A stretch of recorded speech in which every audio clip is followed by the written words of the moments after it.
Assalamualaikum warahmatullahi wabarakatuh. Shalom, nama budaya, salam kebajikan, dan salam harmoni. Perkenalkan, saya Feby Christina Borusi Barani dengan NIM 211304140 dari kelas 4B Pendidikan Biologi.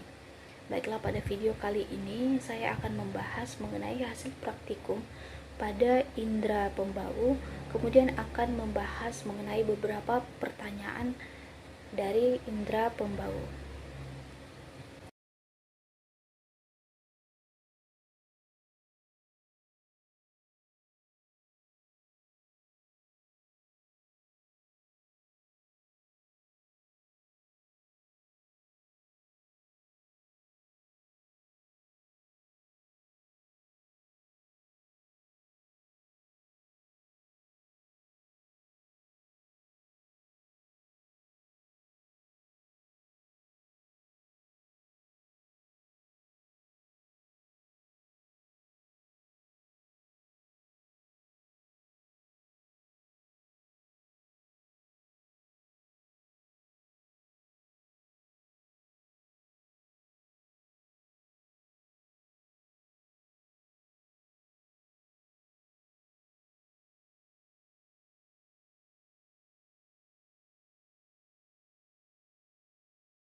Baiklah, sekarang lanjut ke hasil praktikum.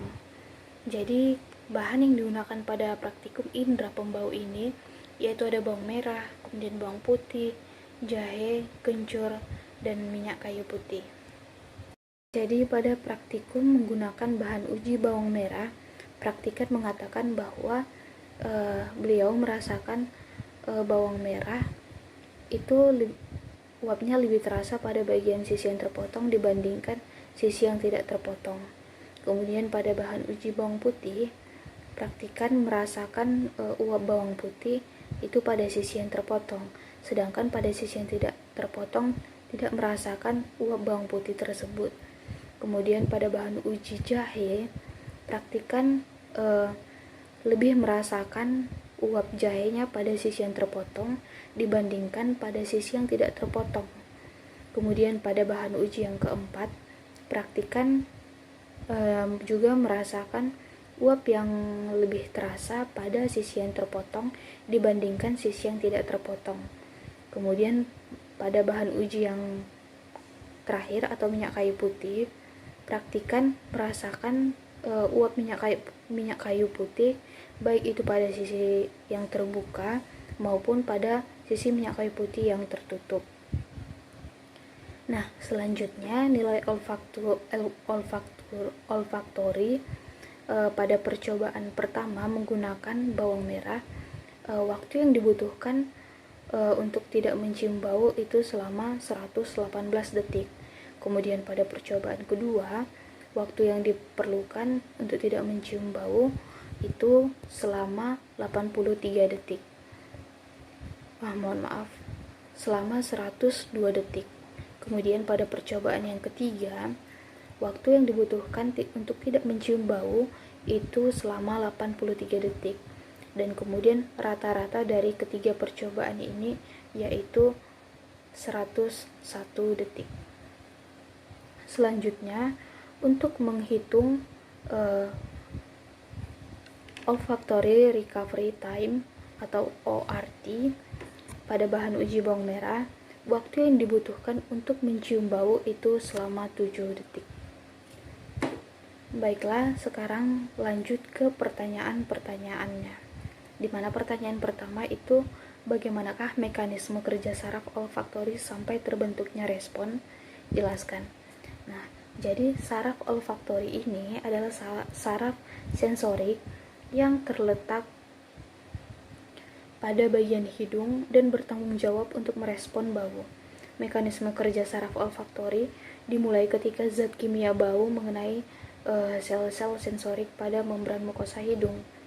Nah, ketika zat kimia bau terdeteksi, maka merangsang reseptor di ujung saraf olfaktori yang terdapat pada sel-sel sensorik.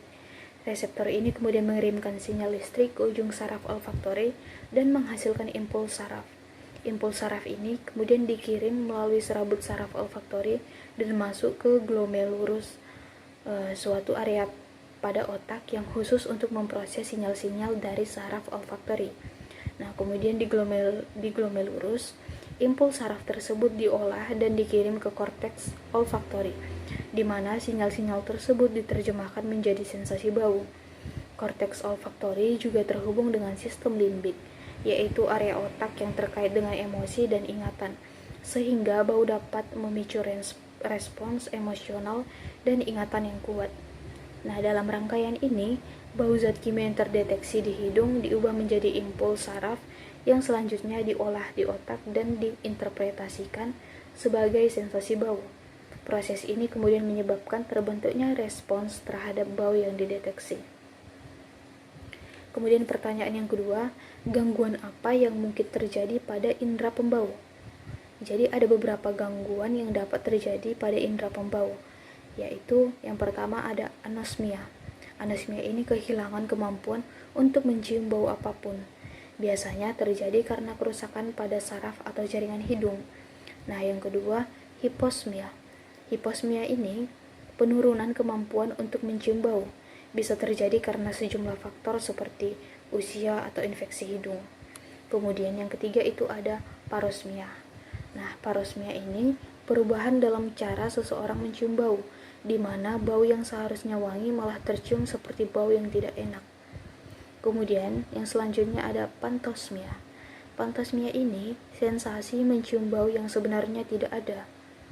Kemudian ada hiposmia kongenital, di mana kondisi di mana seseorang lahir dengan kemampuan indera penciuman yang rendah. Kemudian ada gangguan sinus. Jadi infeksi pada sinus dapat mempengaruhi kemampuan indera penciuman. Kemudian ada kanker hidung. Kanker pada hidung atau sinus dapat mempengaruhi kemampuan indera penciuman.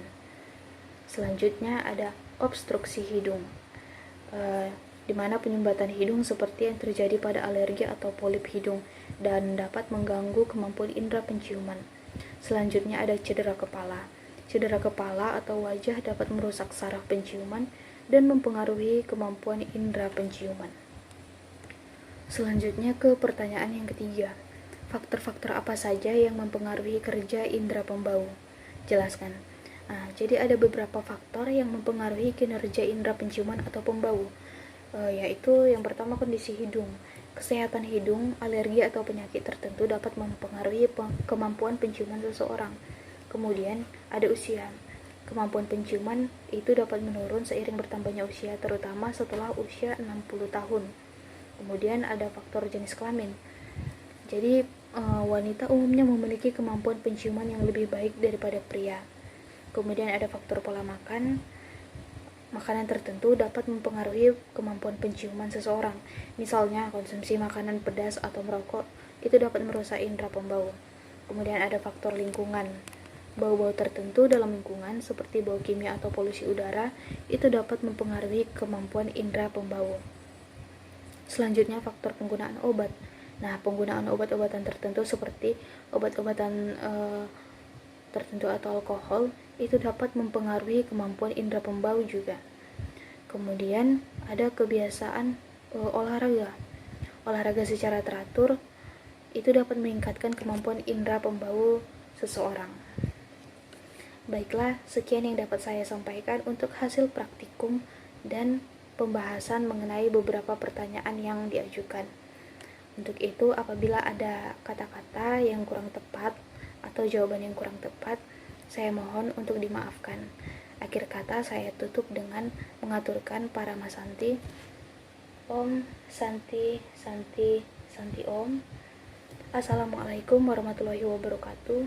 Shalom, namo buddhaya, salam kebajikan dan salam harmoni. Terima kasih.